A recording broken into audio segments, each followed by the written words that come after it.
sebenarnya sih perdebatan yang sangat lucu ya, bukan perdebatan. Karena semua yang Doktif tampilkan ada faktanya. Ada rilis dari Badan POM. Sekarang Doktif tanyakan, seandainya white tomato tidak heboh, mungkin sampai detik ini saudara DRL masih menjual white tomato. Bahkan sampai detik ini kalian masih bisa membeli produk WT di e-commerce. Padahal sudah ada surat perintah kepada DRL atau Doktif nggak tahu ya, surat perintah kepada perusahaan CV Athena untuk melakukan penarikan. Tapi kalian lihat, masih terjual hingga saat ini. Apakah dia sudah melakukan penarikan? Artinya apa? Nah, itu kalian jawab aja. Tadi Doktif mau tanya sama dia, katanya sudah dilakukan penarikan, kok masih ditemukan di e-commerce? Harusnya kamu beli semua dong sebagai rasa tanggung jawab kamu. Jangan korbankan orang yang jual lagi produk kamu. Harusnya kamu beli semua di pasaran, kamu tarik semua produk kamu ganti rugi ke penjual. Selesai case-nya. Tapi sampai detik ini, WT masih diperjualbelikan secara bebas di e-commerce. Oke ya, jadi Doktif mohon, sudahlah DRL, ya. Jangan, sudah. Kamu ini namanya kamu sudah hancur. Kenapa? Karena fakta yang Doktif tampilkan. Tadi ditanyakan juga, apakah seorang Doktif disponsori? Dokter Nana, Doktif mohon maaf, tadi Doktif sampaikan nama Dokter Nana di situ. Kenapa? DRL pernah merepost VT yang mengatakan bahwa Doktif disponsori oleh SP dan KM. Dugaannya Doktif adalah Sandi Purnamasari dan Kemala. Doktif tidak mengenal mereka, kenalnya aja baru di pengadilannya si Sahrul. Jadi saya bilang itu fitnah Bapak pimpinan. Jadi semua yang saya keluarkan dari dana pribadi saya. Nah, terus itu juga ada pertanyaan, kenapa kok menyecarnya kok ke DRF terus? Emang ada dendam apa sih gitu? Nah, DRF tidak bisa menjawab. Silakan aja tanyakan ke Dokter Samira. Oke, jadi di sini Dokter tegaskan ya. Dia bilang kenapa kok menyerang personal tentang sunat dan lain sebagainya. Di situ Dokter jelaskan, jangan lupa DRL, kamulah yang menyerang personal Doktif duluan.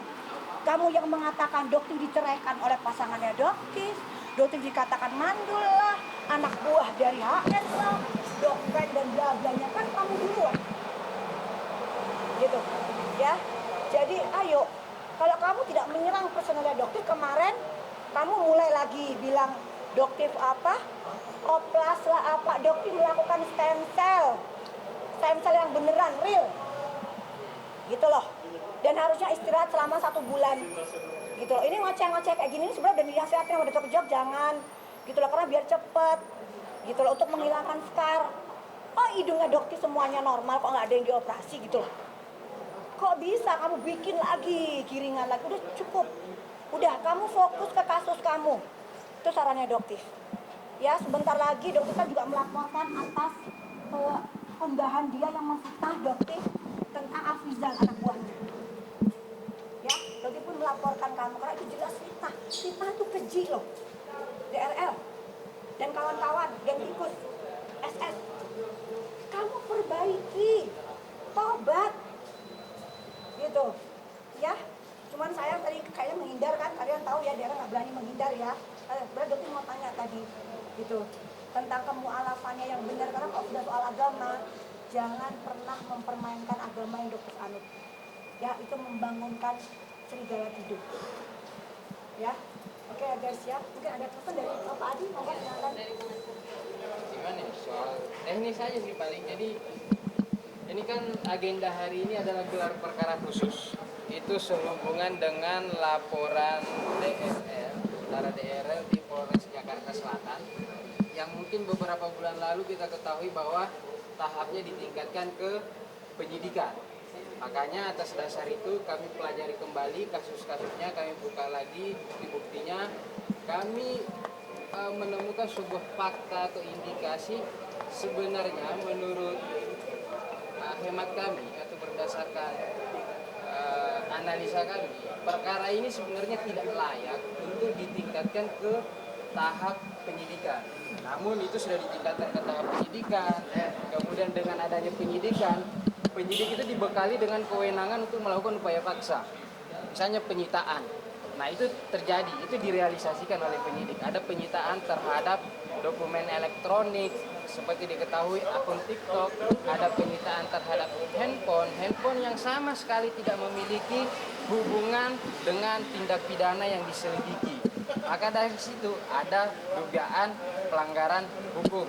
Makanya sebagai warga negara kami melaporkan hal tersebut ke Biro Pengawasan Penyidikan. Disinilah tempatnya. Kami menyampaikan dan alhamdulillah hari ini digelar perkaranya, dibuka semua fakta-faktanya. Seperti apa sih penyidikan yang dilakukan, siapa saja saksi-saksi yang diperiksa ahli, kemudian bagaimana tanggapan kami, bagaimana kita menyikapi tuduhan-tuduhan yang disampaikan. Nah itu sudah kita paparkan semua. Itu terkait dengan 3 video ya, saya sampaikan terkait dengan 3 video. Itu ada postingan tanggal 4 Desember 2024 yang mereview produk white tomato. Kemudian postingan tanggal 5 yang mereview sunscreen WT. Kemudian postingan tanggal 9 Desember 2024 yang mengatakan terkait dengan Dr. Richard tidak memiliki SIP di klinik Athena Palembang. Itu semua kita sudah sampaikan fakta-faktanya, apa latar belakangnya.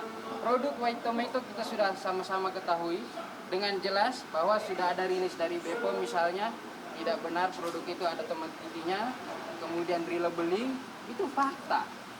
Kemudian SIP, di review SIP itu kan disampaikan bahwa ini tulisannya terlalu kecil, bikin sakit mata. Sunscreen WT ya, sunscreen WT itu tulisan terlalu kecil, bikin sakit mata, tidak ada klaim SPF-nya. Itu fakta. Itu fakta dan sangat sulit. Orang normal saja itu bisa sangat sulit untuk membaca tulisannya. Itu fakta. Kemudian terkait dengan SIP di Palembang yang mana Dokter mengatakan Dr. Richard tidak memiliki SIP di Palembang, itu sudah kita jabarkan faktanya.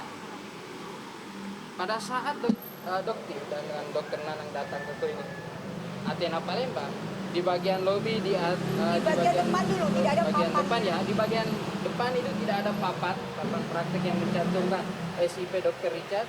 Kemudian masuk di bagian lobi, di bagian ruang konsultasi dokter itu sama sekali tidak dipasang.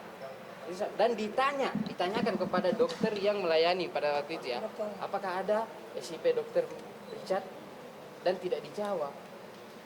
Nah tiba-tiba tadi disampaikan bahwa itu ada di lantai 2 tadi.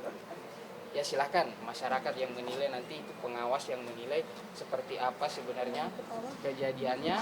Tapi yang jelas apa yang menjadi fakta, apa yang menjadi kebenaran itu kita sudah sampaikan semua di hadapan pengawas. Dan mungkin untuk kedepannya kita hanya bisa mengikuti prosesnya lebih lanjut seperti apa. Yang jelas kami berharap ada keadilan dan kebenaran harus dikedepankan dan diungkap. Terus ada lagi ya, kita kan punya 3 SIP. Dokter tanya ke dia, coba dong tanya, tadi kan punya izin prakteknya di Palembang, satunya di Jakarta Utara, satunya di Jakarta Selatan Kemang.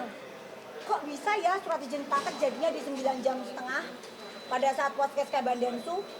Lah terus kemarin pakai surat izin praktek apa? Bikin konten injeksi stem cell, treatment di klinik Athena berbagai macam cabang. Ada yang di Surabaya, ada yang di Bandung. Pakai surat izin praktek mana? Ayo, yang di situ nggak bisa dijawab juga. Ya, gitu oke? Oke guys, ya.